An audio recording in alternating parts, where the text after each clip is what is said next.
Kim aslida tozaroq bo'ladi? Ertalab dush qabul qiladiganmi yoki kechqurun dush qabul qiladiganmi? Ertalabki dush. Bu tetiklik.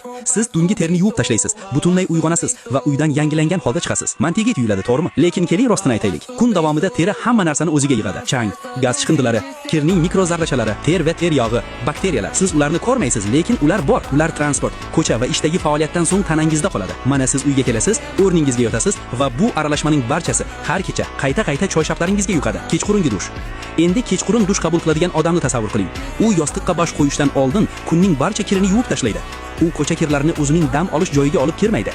Kamroq ifloslanish, kamroq mikroblar, tana tiklanishi kerak bo'lgan joyda kamroq begona zarrachalar. Yana bir muhim jihat bor. Iliq suv asab tizimini bo'shashtiradi.